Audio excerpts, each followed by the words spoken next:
AI definitely could help with the process. Where we're seeing AI in franchise companies has been just in the last 12 months is that they're investing millions of dollars back into AI, not only to help their technicians, but for marketing. The misconception is the freedoms come right away. Who you work with, maybe you're a little bit, you could be selective if you can afford it, but the time and financial freedom take a little bit of time. Some people, they'll find click on an ad and buy the franchise directly. They get no coaching, no advice. Is that they buy a franchise and they don't follow the system. It's almost depending how you're running the business. So if you are running a business coaching franchise, you're doing all the work and you don't hire any staff, in a way, you're almost buying a job because you're not growing the business, you're not bringing on staff and backing away from the business. So a franchise, I do not believe you are buying a job. It is a business on training wheels. You don't necessarily need a partner, right? The franchisor is your partner and they're doing everything they can for you to launch as soon as possible and successfully.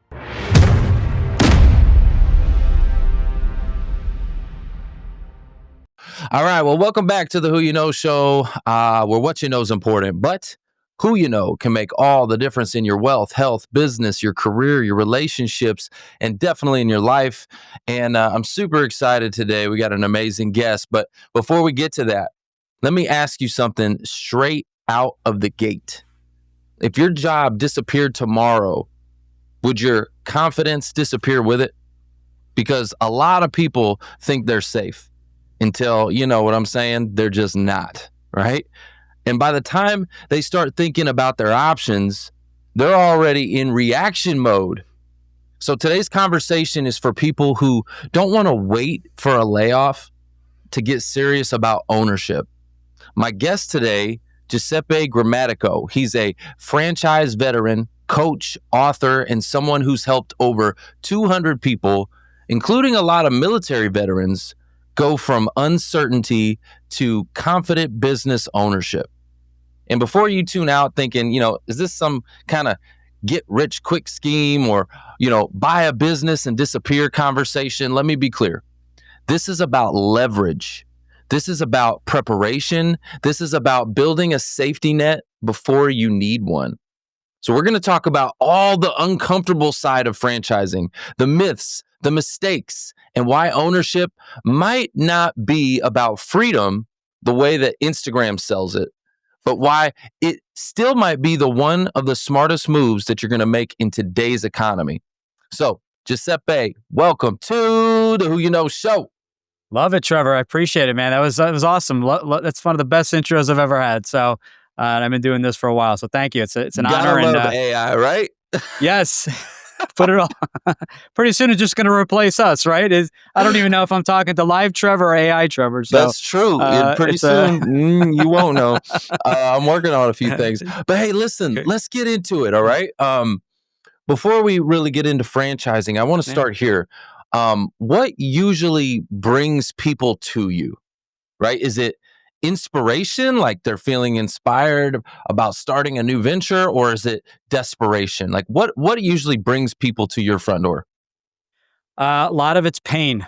It's just pain. Pain meaning I hate my job. I hate my commute. I'm never home. I'm traveling all the time, and there needs to be a better way. What else is out there? What else can I do to create, this ideal life that I want to put together? So, you get a lot of people that want to know a little bit more about owning a business, but the people that truly move forward, the people that are successful, there's that pain. They're trying to get rid of that pain, that nagging boss, those 20-hour days or those 5-hour commutes. And they contact me looking and say, hey, is there, am I business ownership material? What does that look like? And talk me through what a business could do for my life. So I got you. So it's just kind of like, enough is enough is enough. Like I remember when I was in the automotive industry, hitting the glass ceiling over and over and over, dealing with corporate politics. There were just a few things like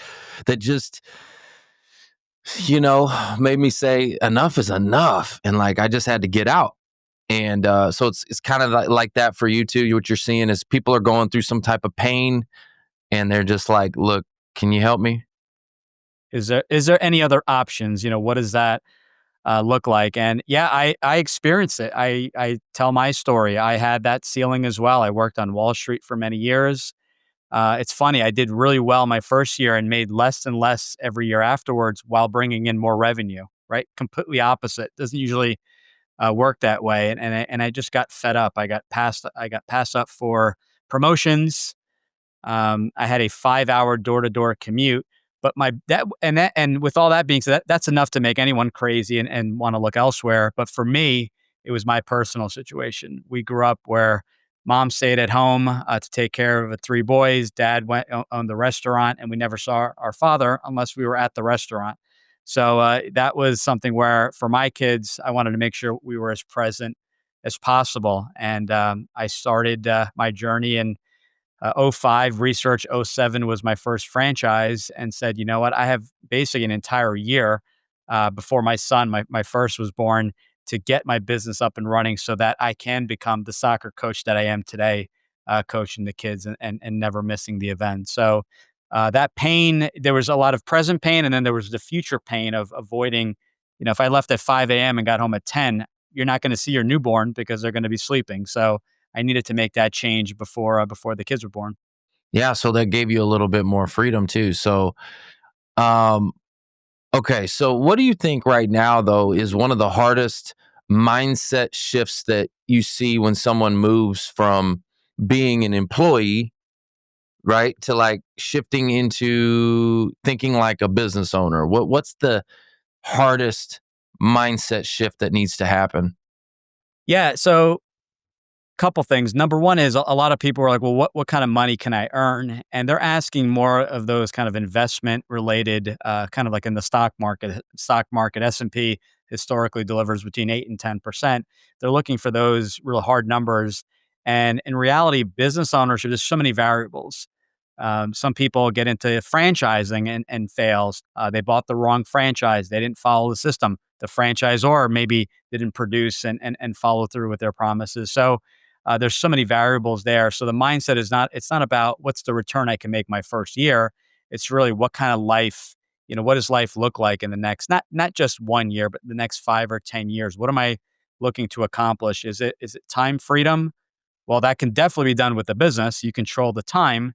Just I set the expectation to say I've owned multiple businesses. It's not something that's earned right away. It takes some time. You need to find the right people and the right franchise and go to training and get that first year under your belt. Time freedom isn't, you sign a franchise agreement and now you're at the pool working an hour a week. So that's not what a franchise is. Eventually, you can get to that point if you build the team and find the right franchise. Um, the other misconception or mindset shift is a business is riskier than a job, and I challenge people to that. And the challenge is this: there's nothing wrong with being employed. There's nothing wrong with owning a business. There's different paths for different people. My job is really to kind of empower you so that you're kind of evening the playing field when you're looking at both options. A job is also risky. Again, not against it, but at the end of the day, you have one employer. Many people I work with, they have one income stream. It's their W-2 salary. You don't have any control of the direction of that business, the profitability. You're working with your clients, just say, or whoever they assign to you, but ultimately you could be downsized at any point in time. You're. I know for me, my promotions were based off the 30 managers that were above me in the hierarchy, which is crazy, right? Any suggestion had to go up the ladder, and usually kind of just disappeared. It was tough, but not only that, what I did was I had that job, I had that one income stream, which was a good income stream, and now I blindly invested in a 401k in the stock market. Again, not against the stock market. I invest in the stock market, but I had no control in the mutual funds I was investing, the 5 or 6 mutual funds. So I really had no control. I was making as much as I could, try to hold on to it, right? Taxes obviously eroded quite a bit, and then invested what I could in retirement. I really had no control in the stock market. I didn't control the companies in the S&P. I didn't control my job aside from my attitude and what I put in. I didn't control the direction of the business. I didn't know if a merger was going to happen until after the fact. I've been downsized before. So I think when people look at businesses, they think it's the riskiest thing. And I challenge you to think differently and approach it maybe a little bit differently. A franchise is a business on training wheels. There's definitely risk there, but ultimately, you want to find the right match, not just buy any franchise because you saw it in the top list. Well, what I'm hearing you say, because I trust me when I tell you this, Giuseppe, like my audience can definitely relate to what you're talking about. They're, getting let go from these companies left and right. I mean, they work their way up a corporate ladder, and as their title gets bigger and their salary gets larger, they get to a point where these companies, a lot of these stock owned companies, are making decisions, financial decisions about the company when they're in hard times, and they restructure, right? And then next thing you know, you're having layoffs, and they're cutting people and all this kind of stuff. And so the average tenure on a job is usually 3 to 4 years. So yeah, you may have some safety for 3 to 4 years, but then you're back in the job search, and depending on how long that can take you without any income, all of a sudden now you're completely out of income. So how does that impact your long term, financial health and all those kinds of things? So what I'm hearing you say is that um, ownership gives you control, right? Um, and yeah, it still may be risky, right? There's still going to be risk involved, but at least you own the risk. Like, would you give it to a corporate company? They're in control of your risk. 100%. When I started my first business, yeah, the franchisor was doing marketing, but the marketing took a little while to kick in. So I cold called. I went business to business. I did whatever it took to make it happen. I didn't have any other options to fall back on. I didn't want to go back to the corporate grind. So, your attitude, your effort, you got to, your first year as a builder year, you got to bust your butt, franchise or not.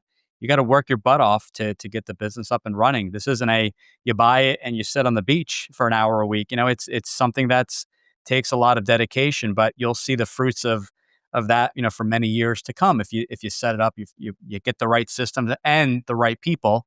We talk about the who so it's not just your direct staff, but your accountant, your attorney, your financial advisor, and everyone else in between. So once you get the teams in place, which doesn't happen overnight, it does give you the ability to start backing off and working on the business versus in the business. What do people underestimate about responsibility when they say they want freedom? Because I know that's a thing that a lot of people, I'm sure, they maybe feel like they're handcuffed where they are and they're coming to you for freedom. But what do you think they underestimate about responsibility when they say that? Yeah. So freedom is, there's five freedoms that Dan Sullivan from Strategic Coach talks about. There's financial freedom, time freedom, location freedom, freedom of purpose, and freedom of people you enjoy working with and who you do business with. So the misconception is the freedoms come right away. And yes, who you work with, maybe you're a little bit, you could be selective if you can afford it, but the time and financial freedom take a little bit of time. But they just assume, in franchising that you buy the system, it's kind of the system is run and the franchise is run for you. And that's absolutely not the case. The guide is there and the process is there, but you still need to follow through with the marketing and review the KPIs. Sometimes, each market may be a little bit different than another, but it's not one of those it's not a passive income type of business like you see with, I invest in real estate syndication. That's passive. I get an update every month, takes me all of 5 minutes. So, you know, definitely some more research upfront. So I think it's just this idea that you're kind of set it and forget it. You buy it Right. and it's running on its own. And that's just not the case. It's a business just like anything else, except you have that unfair advantage. You have that system in place that you can run with day one. Do you like consult with them to figure out what their gift is and how they would yeah, they may own the business, but maybe they're better suited for marketing. Maybe they're better suited to be in the day-to-day operations, or like, do you figure out what their strengths are? And then, because they got to work in it, is what I'm hearing. Like, this isn't a machine that you buy and it just prints out money. Like, you got to work in it. And so, do you figure out what role they would play in that? Yep, we look. That's one of the most important things we do. Is it's all about the fit. So with the role, some people just don't have I'll touch on this. They just don't have the ability to leave their job at this point in time. Maybe they're the sole income earner in the household, and there are franchises that allow you to run the business part time, keeping in mind you do need a general manager, a key employee in place. Your investment's going to be a little bit greater, followed by the franchise company has to allow that. But going back to your original question, it's all about the fit. So we're going to look at hard skills and soft skills.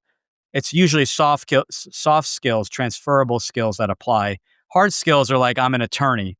That's great. I'm a marketer. That's great. But how does that going to transfer into the specific roofing franchise? So the soft skills are sales. It's things that will transfer into any business, no matter what business that is. But we're also looking at each franchise, regardless of the widget, the service, the product that's being offered. They have this what they call a franchise avatar. So I'll give you an example. There's a franchise we work with that works with helping small businesses in your market reduce their expenses. It's a free consultation, and they're compensated by basically a fraction of or a percentage, excuse me, of the savings that they're able to save that small business owner. So people think right away, well, I'm not an accountant, I'm not a bookkeeper. And that's not what the role is. The role is really to network, to work with small businesses. And depending on the franchise, they'll show you how to do the analysis of the expenses. Once again, not accounting, or they will provide that service offering for you, again, depending on the brand. But in that specific business, same thing with business coaching, same thing with executive recruitment. Your roles are very similar. It's really networking with the small businesses. The Chamber of Commerce is a big one. So they have that avatar. So the point in that example is that if you come to them and say, I love that business, I would do great, and there's a ton of demand, but you're afraid of your own shadow. You don't like networking. You prefer to stay home and email. That business isn't going to work for you because initially you're going to be spearheading that business and then bringing on a team that's going to work underneath you. You won't get to that level because you do have to go out and about and network and sell. So that's the soft skill. That's the transferable skill sets. Now, if you flip the roles, I'm introverted. I don't like sales, but I really enjoy managing.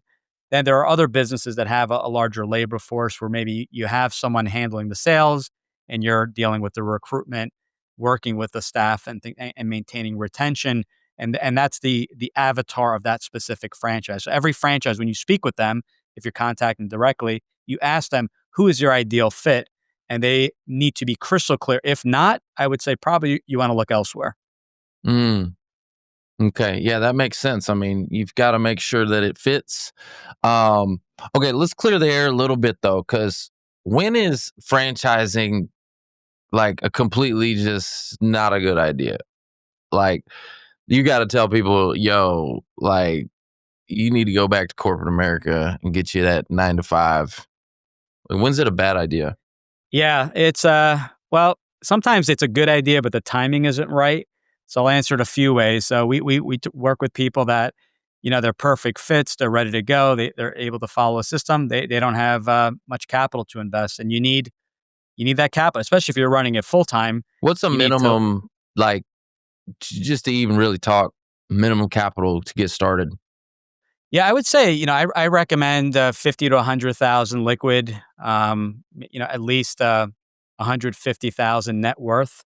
You need some money. You have skin in the game. You can get Yeah. loans, absolutely, and put a down payment 20-30% on a SBA loan, but you definitely need some type of money to put down. The franchise fees will run 10 to 100,000, depending on what franchise that is. So you got to cover that fee and then all the other costs that go along with it. So, Imagine, I yeah. just had a thought. I just had a thought. It was about college, right? And how much money people spend on college. Mhm. And I'm like, imagine, okay, and we're giving out loans for that like it's candy. Okay, just Yes. just giving out, just giving out. Hey, right? All right. We have no idea if those people are going to be successful or not, and a lot of times they're not. Um, so imagine if they gave out some loans like that instead of college. They go start up a franchise. That might be interesting. Interesting That would concept. be very very interesting. I think that's something that I would love to see because it's true. It's not. college is not the right path for everyone. Business ownership, yeah, it would be a lot easier if people can get certain loans. And depending on what route, banks are not necessarily loaning for a brand new business. You may have to go the SBA route. You need to show a little bit of a track record. So, yeah, there's so many different funding options, and that's something we But tackle ahead of time. with a franchise, you have a track record, right? You'd be, that's something that's to get a loan. Would you be able to get a loan like that? Oh, there went my camera. Uh, You're yeah, good. Keep going. I hear you good. So, can you? There we go. Yeah. So, yes and no. So the a lot of the brands will have a track record. You don't have the track record. You as the Mm, franchisee. So, there are companies like Bennett Trends who we work with, where they'll work with the SBA and find lenders and really say, hey, we have a proven business model, new franchise. So they'll look at some things such as, hey, are you keeping your job? Do you have an income stream coming in? They're going to look at credit scores, and you have to put together a business plan, which ties in with the franchise agreement. So it's not a slam dunk in any ways, and there's dozens and dozens of different ways of funding it. But it does help with a franchise that you have a successful system. You have 50 franchisees. You have a franchise agreement with audited financials. It absolutely helps in getting that loan. okay. All right. So let's do some myth busting. Okay. I want to talk about some myths. A lot of people think, that franchising is kind of like buying a job, right? When does that become true, and when is that completely false? Yeah, so certain brands, it's almost depending how you're running the business. So if you are running a business coaching franchise and you're doing all the work and you don't hire any staff, in a way, you're almost buying a job because you're not growing the business, you're not bringing on staff, and backing away from the business. So a franchise, I do not believe you are buying a job. It is a business on training wheels.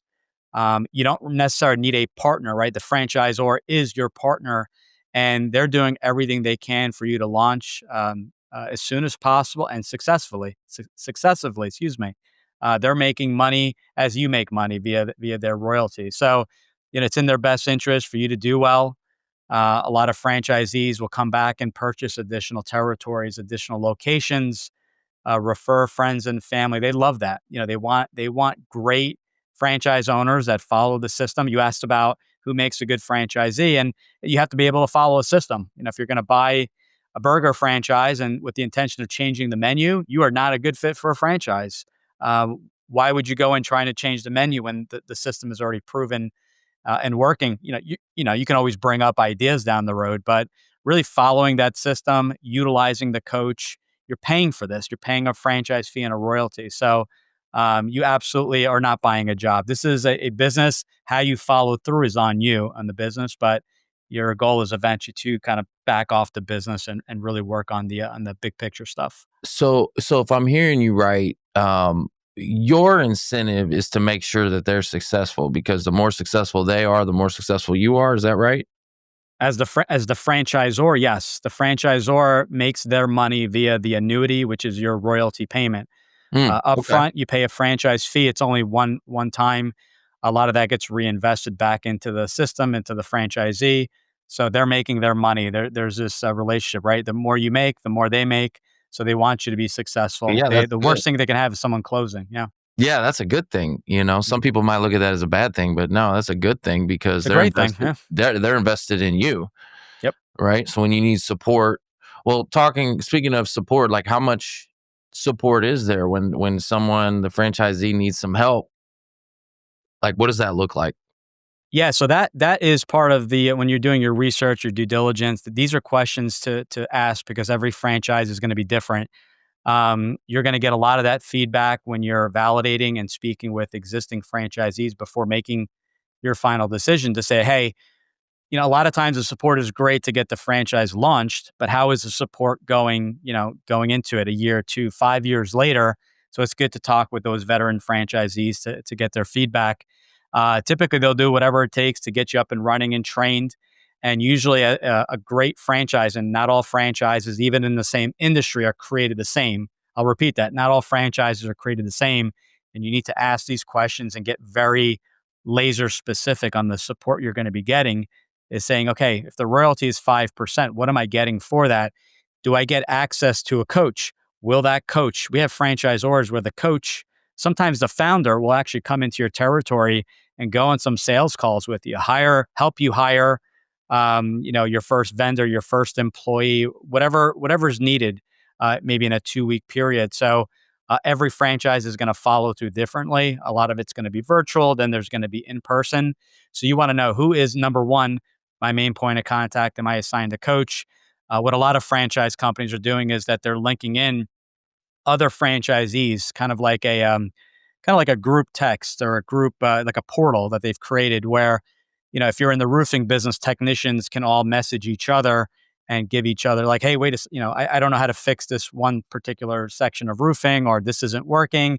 And you'll have a bunch of technicians, franchisees, and the franchisor giving help, especially if it's after hours and things like that. And the AI is constantly, absorbing all of that and creating kind of these best practices in video so that if someone's stuck on a roof and it's 6, 7 o'clock at night, a video would be sent to them automatically. So you really need to dig deep into the support, the marketing. What services do you provide?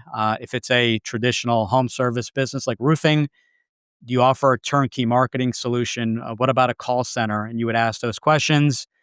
You'll see less and less of that in the B2B space, like business coaching. It's going to be more on the networking side. That's why you need that franchisee that's more of a hunter, that's more of an extrovert, that's going to be going out. But you want to learn, it's not about what's better or worse, but what's the best fit Fit. based off the type of business you want to run. Well, I was going to ask because, typically, like, well, for me at least, when I think about franchise, I think of like, you know, Fast food. McDonald's. Yeah, yeah, Yeah. exactly, Yeah, me exactly. too. I think of like, McDonald's or, Yeah. Chick-fil-A or something like that, right? Um, I know there's all kinds of different types of franchises out there. Um, what are some that are really popular right now? Um, some that are just really taking off. You're starting to see like some, very, very profitable. And then as a follow-up question, just knowing what you know about me, if I were to start a franchise, I know you don't have Mhm. all the specifics, Yeah. but what kind of franchise do you think I would be a good fit for? That's a good question. That's the first. I've been doing a lot of interviews and no one's asked that. So I'll answer that secondly. So what do we see out there? It's 4,000 franchises in the U.S. There's food, but the big one that's been growing quite a bit since COVID is home services. Something where you can be up and running in 2 or 3 months, and you can run it from home. So it's anything around the home. So it's handyman service, roofing, cleaning, anything where you essentially are either having a couple staff members, a salesperson, and your marketing and call center are all handled for you. One of my key criteria 2 decades ago, and it has not changed a bit in looking for a business, is recession resistance. Luckily, I've been doing this for a while, and COVID was right around the corner. So we got a little bit of a stress test in industries and businesses that did well. COVID shut a lot of things down, especially if you were in retail. So things that we're seeing doing well, which always have demand, is senior care. There are franchises out there that do medical, non-medical, and a combination of both, where they're going to the home, taking care of mom and dad, either for companionship or post-surgery, dementia care, Medicare, Medicaid. They're doing any type of service, working with mom and dad or your Yeah, I could grandparents see that directly at one the home. for sure. People are living longer Yep. and their bodies are breaking. You know what I mean? They're not dying. But- And they want to stay home, right? They don't right. want to be in a facility. And Oh yeah. you go to a facility, Who wants it's to go tough. to a facility? Come on. Nobody wants And to that's go. actually, and believe it or not, that's where a lot of people they're finding those families, is that they're in the Mm. facility to find out it's not working out, so they want to spend their last years comfortably at home. Did So you ever those watch businesses done well. Happy Gilmore? Yes. You remember that? Yep. Do you remember when they put his grandma in the home Yep. and Ben Stiller? The crazy, yeah, and he was back. I just saw Gilmore Yeah, he too, was in the with new the one. kids. But yeah, he was like turned it into like a sweatshop. Yep. And he And got all got the got grandmas are got. in there like making So there you sweaters. go. find your Ben Stiller and get some referrals from him. It's true. Yeah, it was a great movie, and the second one was equally as funny. Although I think the first one was funnier. But so those are things to absolutely consider. What else are we seeing? We're seeing expense reduction. Helping small businesses reduce their expenses, regardless of what economy we're in. There's always a need for that. One of my favorites, and we've seen quite a bit of success, is water and smoke mitigation, where people had a fire, smoke damage, flooding from natural disasters. I live on the coast, on the East Coast, and hurricane season, is a nightmare. So, helping people get back into their home, remove mold and Mm. water damage and things like that. So Oh, these are let me tell you. non-sexy businesses. Oh, I went through that. Okay, let me tell you a real quick story. So my house had a small flood. Okay, from a upstairs sink, and so it came through the ceiling. And anyways, long story short, the water restoration company that came out and they were doing the work, and they started, tearing apart some of the house and doing what they do. Well, I went to go stay at a hotel overnight while they were, doing some stuff and like doing the work. I come home the next day and I walk in my house, and my house is absolutely completely flooded. Like it raining, like right from the ceiling had collapsed, all this kind of stuff. It was insane. They they didn't cap the lines when they pulled the sink out. So they left the lines exposed. They didn't cap the lines, and they didn't turn the water off. Jeez. They didn't turn the water off at the main. So like I'm they left and I was gone, and the water was just going all Wow. night long. Like Not a good experience. it went from a small issue to like $150,000 claim. And I Wow. was out of my house for 8 months while they had to put it all back together. And And that's the worst part, right? I mean, it's not being in your home. It's not the same, even though, yes, you have shelter and you're staying in a hotel or somewhere else, but getting you back into your home as fast as possible. yeah, That's the goal there. And it's scary. It's scary stuff. But these are businesses that, regardless of COVID or the economy, yeah, you can't be raining inside your home. You can't have a flooded basement. You're going to have issues with the foundation eventually. So mold. Now people are mm. getting sick in the home, Oh potentially yeah. dying I from had that. black So mold when growing up as a kid. mm, Same thing. Look, you start talking about floods, I start getting like, you're getting the chills. oh man, I have nightmares about it because I'm not even kidding. As a kid, we had black mold. They had to gut my house. All I remember being a kid, and they're literally throwing all our stuff away in this giant, trash bin. I mean, all of my toys and everything as a kid, like everything's getting thrown away. My bed, everything's getting thrown away because it's all contaminated, black mold, right? Black mold's the worst, y'all. And they gut the house and all that kind of stuff. And anyways, yeah, when you start talking about floods and black mold and everything, I start getting anxiety. It's tough. Well, you asked me, and then you to turn the tables. You asked me what I would recommend for you, and I personally think you would do well in that business, not because this is prior to hearing your story, but given your background, Mm, being able to network, the who you know show, right? It's who yeah. you know. You're not necessarily getting leads online. You're working with plumbers in your Mm, market. These are companies, plumbers basically they come out and say, basement's flooded. They shut the water off. They figure mm. out exactly the pipe that busted, the Yep. PVC, the copper. Yep. They contact a restoration company. They'll Referrals. clean everything out. It's all referral business. So Yes. if you Yes. have that network, if you're good, if you have this large network, they Mm, call it a mayor of the town. It's really mm, helping the homeowner, not just cleaning up, but just saying, you know what, these are ways to prevent it. So looking at the roof, because usually it happens at the roof, right? There's a shingle missing that no one picked up on, or something wasn't installed correctly. So let's prevent it, and let's check for moisture throughout the entire home. But just because you can't see it doesn't mean that there's not black mold behind the sheetrock. So they're going to do preventative. They're gonna check on things. You're going to work with that homeowner, but you can also offer. So you had mentioned having, black mold is obviously you got to throw everything out, but if it's salvageable, you're able to take all the contents of the home and store it at another facility, a climate control facility, cleaning up what you can.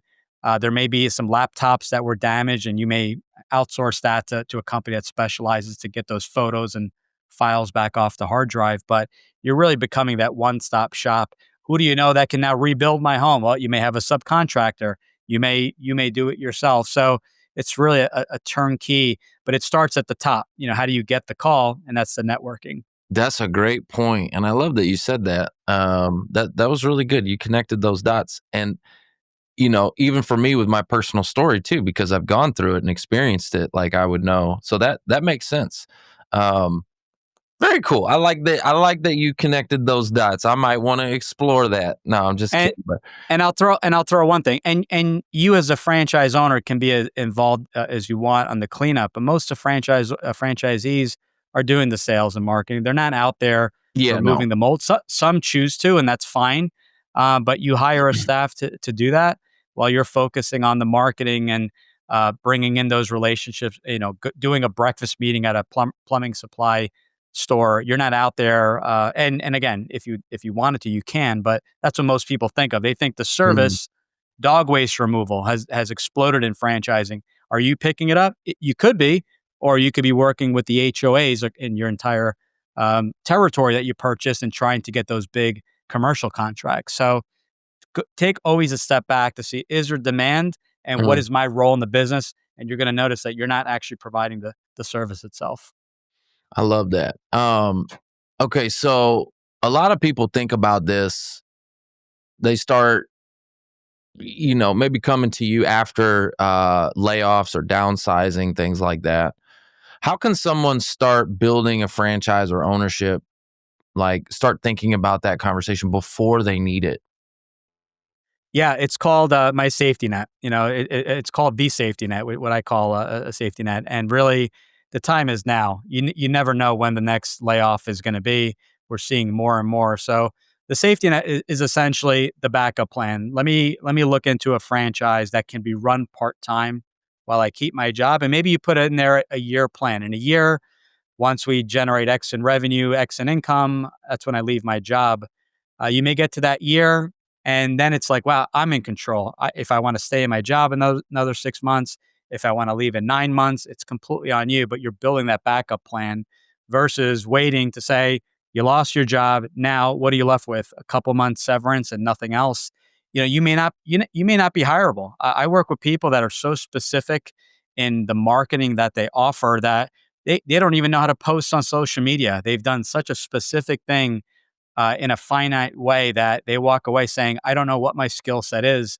I love people, but the marketing and what I did in the past, it really isn't transferable because it was so specific that, only it would only work for that specific job. So Yeah, I it's see never, people like that yeah, all the time because too much. Yeah. all the time.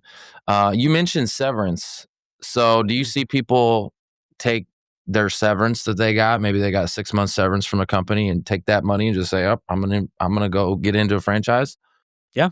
We've seen that when you lose your job or when you leave your job, whatever the circumstances are, that opens up your retirement where you can use your old 401k to fund the business. So we talked about loans before, but instead of investing in the stock market, just say you got $1 million, invest in the S&P, you can pull, not, you don't have to pull the whole thing, but maybe it's a fraction, a couple 100,000, and using those funds to set up your franchise. It's completely legal. It was set up by a company, Benetrends, back in 1978, and there's a specific way of doing it. So definitely work with a professional company like a Benetrends to help you facilitate that process. But there's a lot of different ways. But yes, the severance is one.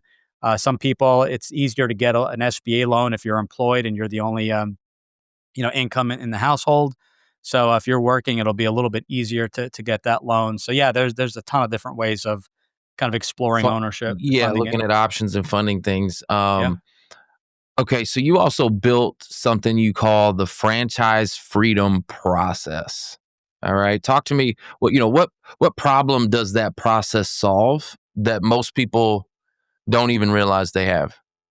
The process, yeah. So we do a few things. Number one, step one, we have a right fit call. Is franchising the right fit for you? Where are you at this given point in time? we'll figure out together in 20 minutes if a franchise may be a good fit, not what the franchise is. It could be a perfect fit, but the funding isn't there. So we'll focus on there and maybe, talk in 3 to 6 months, get the credit score up, get the liquidity up. But if we figure out if a franchise is definitely a possibility, our second call, so it would be step two in the process, is figuring out what the ideal business looks like. What are your transferable skills, the soft skills we talked about? What do your financials look like? Credit score. Are you looking at a brick and mortar location? Well, you're going to have a lengthier time frame to get open versus a cleaning franchise where you can be up and running in a few months. What does your staff look like? W-2 versus contractor. What is your role in the business? And then step three in the process is putting that all together, those characteristics and preferences, to find three franchise companies that match and check off all the boxes you're looking for so that we can introduce you, step four, in speaking directly with the franchise companies. So it's a very clean process. The secret sauce is the first call. Many people dive into, I like Subway, I like Jersey Mike's. Jersey Mike's was founded here in New Jersey, where I'm located. I love their subs, and it's a great brand. But does that fit the criteria you're looking for? Is there even any availability? Those are the things we're going to look at, because we're going to make sure to show you brands that do have availability in your space. So I just had a thought as you were saying that. Yeah. What are your thoughts about? Do you think AI could do that process for you? Do you think that, like, the freedom process, franchise freedom process, take them through those three steps, like have an AI tool basically kind of interview them, have that initial call with them, uh, take their answers and what they're looking for and their fit, and analyze that information and that data and go back to the different companies that you have relationships with or whatever, and like find a match, find a fit? I believe it could do some of the lifting. I Okay. still don't think it's at a point where, or I'm not sure if it can be. I don't know. We don't know the power of AI at this point, but to do a thorough analysis, and the reason I say that is it's asking the follow-up questions. We speak with the founders of the brands about what's to happen with the brands. AI obviously it's Mm. pulling whatever is public behind the paywalls and behind the logins and things like that. So I think it could do. I've seen people do franchise disclosure document reviews with AI. Is it perfect? No. Does it replace an attorney? No. But some people are okay because there's no cost with it. And I do not recommend it, but some people use it for that. But I believe it can offer you some and open your eyes to some different possibilities out there where Yeah, we add value. I was thinking like Like, this is where my head goes. I was just yeah, thinking from like a marketing standpoint, like yeah, if you had some type of assessment that they could do on their own without a person involved, right? And it gave them like all of a sudden, hey, here's a few different things that you could consider, right? right, Now we talk to a person like, um so it like maybe gives them a few menu options to say, yeah, oh wow, here's some things to think about. Here's why these might be a good fit. Here's what your answers were, and here's gotcha, why this could be a good fit for you. Kind of just get them to like do a little quick self-assessment. The AI kind of makes some quick matches, maybe not like super specific or dialed in yet, to lead into yeah, a real that, conversation with a real, you know what I mean? Like, I don't know, yeah, that my yeah, marketing that could brain. that that could definitely be. Yeah, it's just giving you an idea, maybe not the brands, but what specifically is out there. Like you may, based off your assessment and your comfort level and your risk, your risk levels, maybe something that is home based service, and these are some possibilities of setups and things like that. Absolutely. Um, a lot of when we have those conversations. So someone did, we'll say hypothetically, someone did the assessment, and they'll come back and say, "Well, I definitely want food." Because that's maybe the only thing they've heard of. We'll dive a little bit deeper, so we'll ask the question, a follow up question, why do you like food? Yes, we all have to eat, but what is it about a food franchise? And someone said to me, well, everyone's got to eat. So, and I said, well, what I interpret from there is that not necessarily that you're going to have the high margins that you were looking for, but you're looking for, the consistent, the demand. That was the word I was looking for. You're looking for something with high demand. Absolutely. Okay.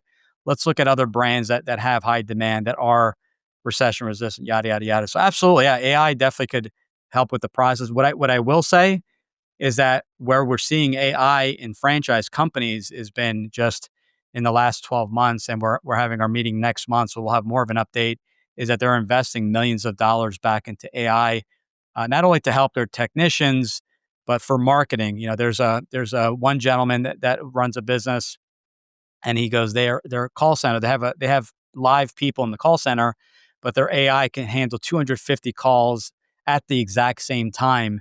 And really, they were able to not downsize their staff, but not ever having to hire an additional staff member, because you have some live agents, and then you have the AI handling the rest. And that's 250 calls at the same time. It's downloading the audio from our podcast today, it's throwing it in, and it's using that as a reference point to create FAQs and answer questions for franchisees and things like that. So it's absolutely amazing. So I think the companies that are embracing AI, we're seeing it in these crazy CRM systems, systems that I started using myself, and just being a lot more efficient. I think you're going to need that. We're all going to have to level up and use AI in some form. When you said level up, you mean like high go level, or what is it? Go high level? That's who I use. Yeah, go high Yeah, level. Yeah, yeah, go high level. Yeah, yeah. that wasn't a pitch for them. When you said when you said Go these high level. Yeah. really good CRMs, I was like, I know which one you're talking about. Well, that's mine, right? I mean, the franchisors usually have a proprietary system, and I mean, Okay. and who knows? Maybe they're using Go or some form, because it is white labeled. So yeah, it's a private label, white labeled. So yeah, so AI, the companies are embracing it. It's making the franchise owners much more efficient as well. So the call center, it's keeping the costs in line. You're not seeing the increases. In some cases, we have a brand where they were able to reduce the staff from 3 employees down to 2 or 1, because there's no longer a front desk receptionist needed, because the AI is handling all the calendar, the follow up, answering the questions. You're actually greeted by a big screen. It's helping the franchisee become more profitable, but it's also helping the franchisee be more competitive with their pricing, because the franchisor reinvested back into the brand, keeping their costs in line, so they can stay competitive in their markets. I heard somebody recently talking about AI, and a lot of people are worried about it taking jobs, and we are seeing that it's a lot of jobs going away from that, right? Um, but his perspective was a little bit different, because he's a business owner, and he says every time he brings on new tools and new technology and new AI, he's got to then hire experts in those tools to kind of run and manage and all that. And so he keeps scaling and leveling up, but every time he scales and levels up, he has to hire more people. And so he's saying that, like, his prediction is that a lot of people are going to leave these big major corporations. They're going to leave corporate America and it's going to create more small business, right? So the big companies are going to lose people because they're going to fully automate, right? That they're gonna do their best to fully automate, um, and those people are going to leave, and the small businesses are going to pick those people up and employ those people to grow the small business. And AI is going to help create tons more small business. So in a way, his prediction was kind of cool. It was almost like you're going to see people leaving corporate, and more small businesses are going to get created, and they're going to be working for more small business, which I'm all for that. I think it was a pretty cool prediction. What are your thoughts on that? What do you think? I'm in agreement 100%. I don't think it's, when they say it's killing jobs, that's part of it. Yeah, absolutely. You'd be a fool not to believe it's not killing job. Of course it's killing job, but it's killing jobs that are not, they're just not here to, they're not going to be around anymore. That doesn't mean there's not jobs being created. So there's this shift of, just because I went to school for computer programming, well, will there still be the same demand for computer programmers? Assuming it gets cut in half, that's fine. We're always looking for ways to better yourself. So don't just study one thing and then just hope that industry is around. You're always learning. My son is looking at colleges as we speak. He's looking at business as well as AI and technology. Well, they really can't even teach on AI because by the time they put a course together, it's already changed 10,000 times. Mm. So that's, some of That's that oh stuff my you're going to learn gosh. on your own. So It's true. I didn't even think about that. Like, that's just insane what you just said. Like, And these you are high can't tech companies. you Yeah. can't create a course or Schools. a, Yeah. education, a class on AI. It's good. I mean, I guess you could. It just have to be. It'd have to It'll be be very. obsolete by the time it's Yep. approved. It's going to be completely different. So Oh yeah. adapt. I think the moral of the story is there's Adapt. plenty of ways people make money. It's the people that are flexible, that go with the flow and are I need always an learning. AI implementer. Like someone who that's their sole job is to. Oh, I lost my camera again. See this? I need a guy that can help me with that. No, I'm You need just a, you kidding. need a camera guy. You need an AI I need a camera camera guy. guy. No, so but like someone who can test, and that's their whole Yeah. job is just to test and implement, right? Because a lot of these tools, um, they are very easy.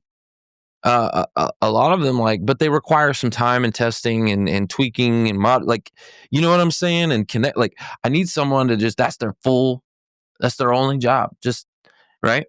So those that are listening to this right now, think about that. All these companies need somebody like that. All these small companies, small businesses, they need, and I don't know what the name of that role is, but the way I say is AI implementer.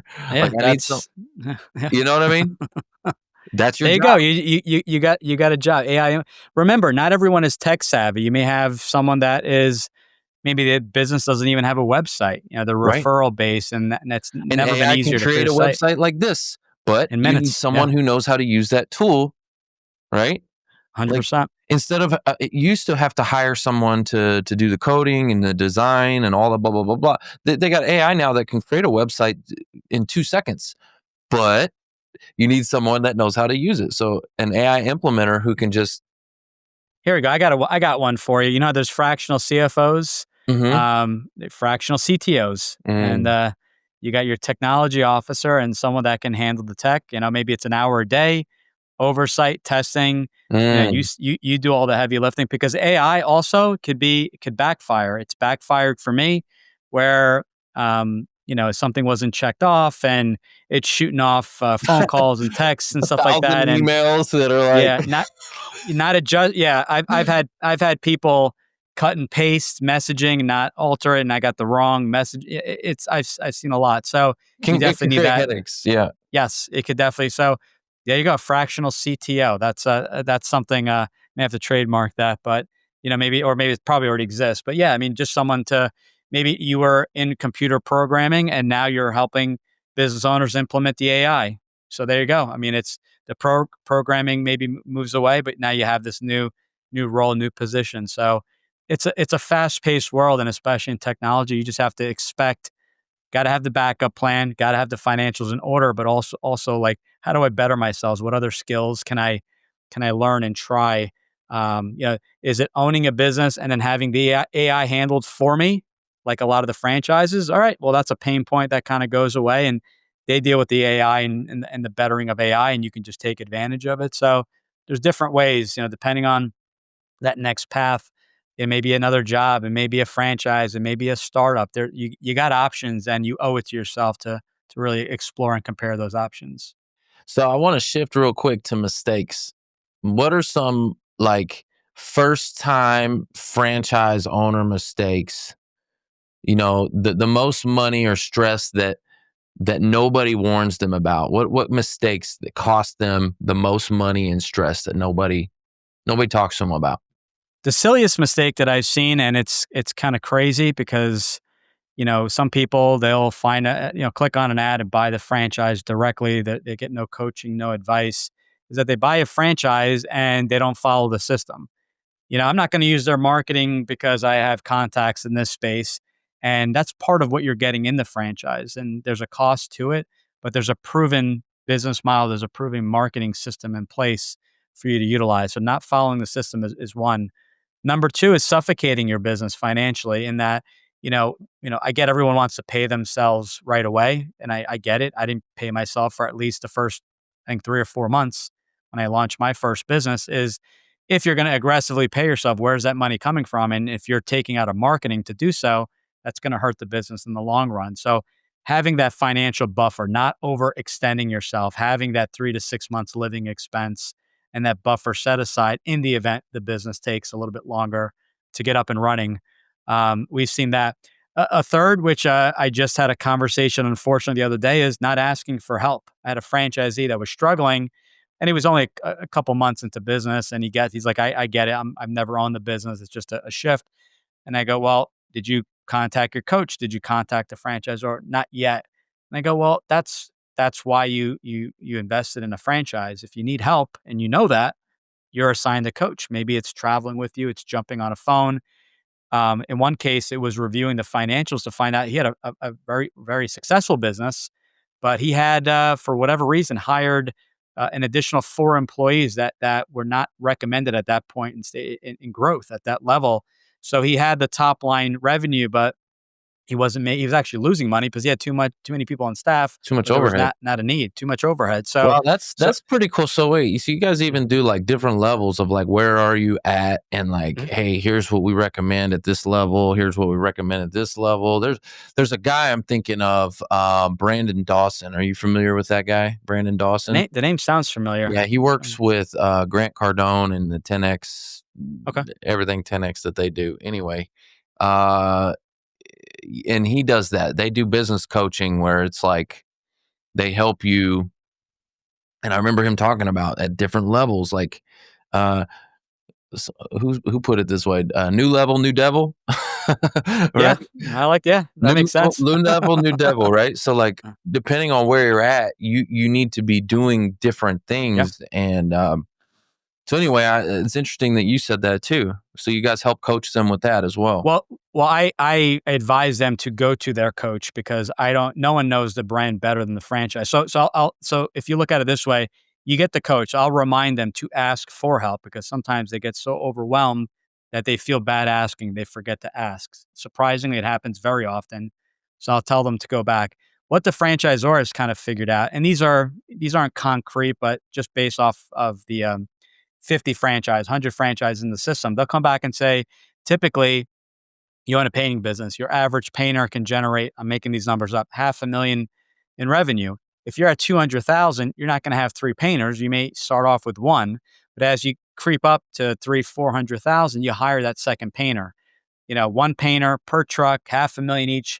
You can get three painters, 3 trucks in a territory. They kind of, figure it out and just saying this is the up to kind of the opportunity, and it can absolutely exceed those numbers. But that way you have a base to say, okay, we're only doing 100,000 in business. I don't even have to think about another painter at this point in time. As they get to 300, I'll start interviewing for that other painter. So they'll kind of break it down and say, this is what to expect. And then, at what point do you want to extend your franchise, or I shouldn't say extend, expand your franchise by buying another location, another territory. They're going to kind of give you this breakdown, and that's based off of all the historical data from all the franchisees. So they'll know what an employee can roughly make and or produce.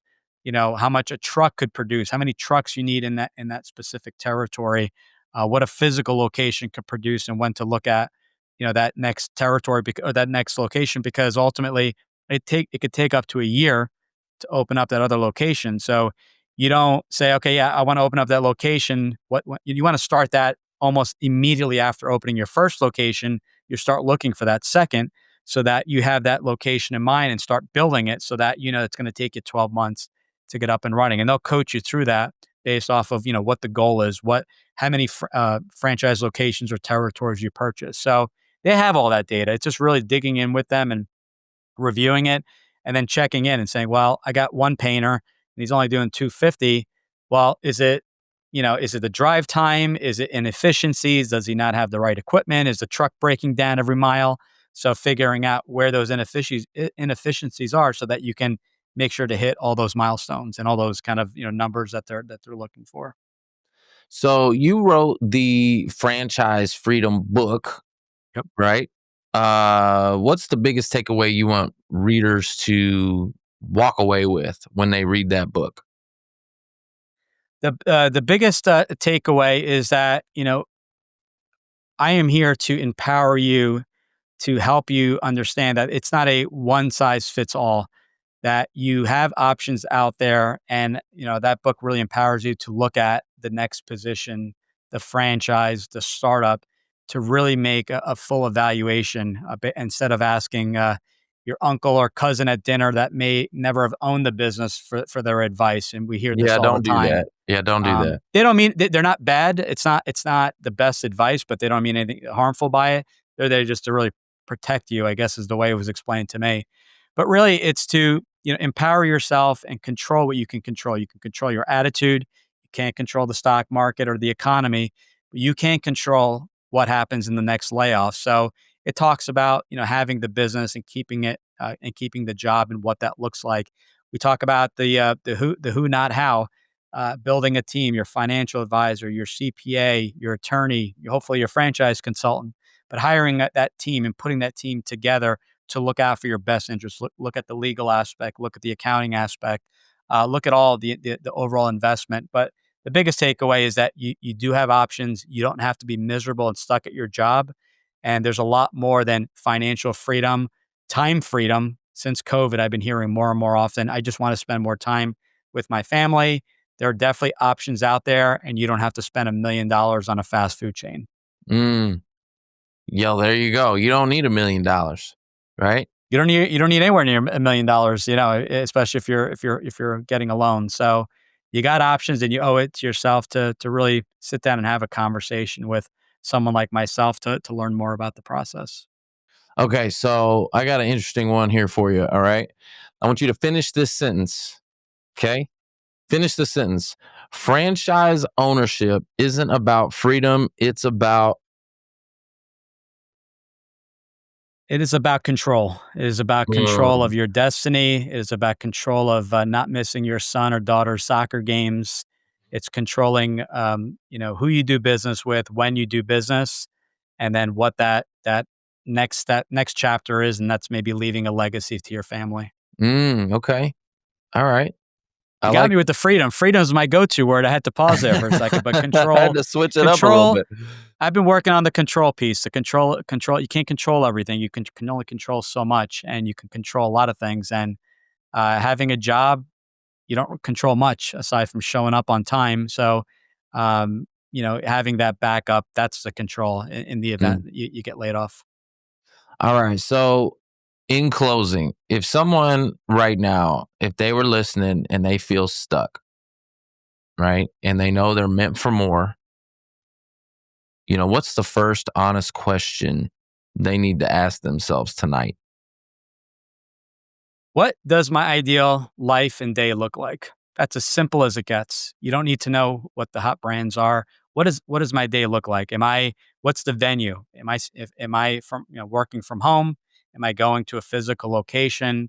Those are things to really consider. What does life, what does that vehicle, that business or job have to look like in order for me to never miss a soccer game? Well, if you're showing up to the office in New York City, you're guaranteed to miss everything because of the commute and the traffic. And I've been through there. So what does the ideal life look like, and what is your why? Because without the why, the reason for doing it, if you start a business and you come on rough times, and we all do, it's cyclical.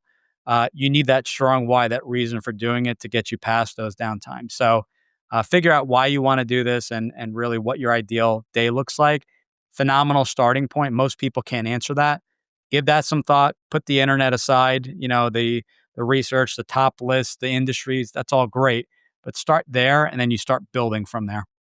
I love that. Not a lot of people take control of their life like that. They don't really look at it from that angle, that vantage point. They're just kind of like letting life happen to them. I mean, I think it's the way the system's built. You graduate high school. I mean, you were told to go to school. You go to high school, and they're like, you got to go to college. So you go to college, and then you don't know what the heck you're doing after that. Heck, you don't even know what you're doing there. And then you fall into a role. You take, probably the first job you can get. You fall into a role, and then next thing you know, you're doing something that you hate. And then you do that for the rest of your life because it's all you know. That's all. That's it. You get kind of stuff. You get the golden handcuffs. You get Yeah. the little bit increase Yep. in salary. It happened to someone I'm working with right now. He's like, I can't give up a $250,000 income. I said, sure you can. If this is not sustainable, sure you can. It could be a job that pays half in your home market, allowing you to work from home and running a business. Is it a step back in income? Sure.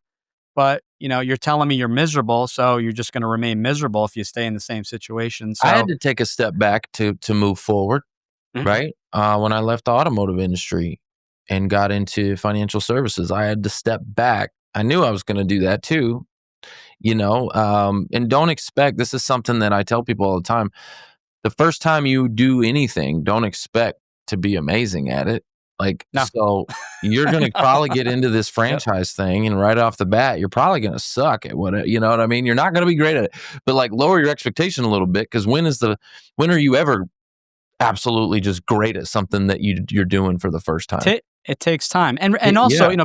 people get beat up with. I took a major pay cut from Wall Street to owning a franchise, but guess what? The wealth of the business was growing. The tax benefits I was getting. That's not stuff that's really measurable. It's kind of going on behind the scenes. The growth of the business, the enterprise value. The 3, 4, 5x you're getting on your seller discretionary earnings. There's so much going on there that you can leverage and growth. Some people are just looking at what's physically in their bank account. So yeah, you will suck at certain things. You're going to mess up, and you're going to learn from there. And that's why the systems are in place and to get better. But you'll one day look back and laugh at those times. I remember my first sales appointment; it sucked. Franchisor was with me, and I screwed up, and I owned it, and we ended up closing that deal. We hardly made any money on that deal, but it was that fire. It gave me that confidence to go on the next sales call. So I still remember the deal. Again, barely any profit, but we made a few bucks. It was kind of the wind kind of beneath us, and it helped us get our second and third deal and so forth. So yeah, give it a shot. The franchisors training for the most part are top notch, and you'll learn that industry relatively quickly. I love it. I love it. I love it. Giuseppe, I really appreciate Yeah. you bringing clarity instead of hype. Tell me where the audience can connect with you. What's the best way for them to plug in with everything you got going on? Yeah, you got to write the main website, GG, my initials, thefranchiseguide.com. You go there, you got a few options. You can book a call with me, top right, and all my, by the way, services are free to you. We're paid just like a real estate agent, so there's no cost. So we could definitely dive in and figure out if a franchise is a fit. If you're not ready, go to the next tab. You can download the book, my 30-minute roadmap, or jump on the podcast, Franchise Freedom tab right next to it. We have about 270 episodes about any topic, franchise or business related. Just type in a search term like exit strategy planning, boom, and you'll get a David C. Barnett on there talking about how to sell your business. So the resources are there. I implore, I say, empower you. The Who You Know show, and I would love to help you figure out if a franchise is or is not a good fit. And if it's not, we definitely have people that we can assist. And maybe it's the startup, or maybe it is right, but the money isn't there, and maybe it's a credit repair or funding company. So we definitely have the resources to assist in any way possible. Yeah, definitely, guys. There's a lot to this. I'm just learning, oh my gosh, just from this conversation, so many takeaways. So don't go at it alone, right? Don't try to tackle this one on your own. Okay. You need to talk with an expert. Giuseppe can help you out. And for anyone listening right now, remember this: jobs can be taken. Okay. Your skills and your ownership, those you take with you, those are built, and you get to keep that. Okay. Yep. So guys, that's the show. We'll catch you next time on Who You Know. Bye.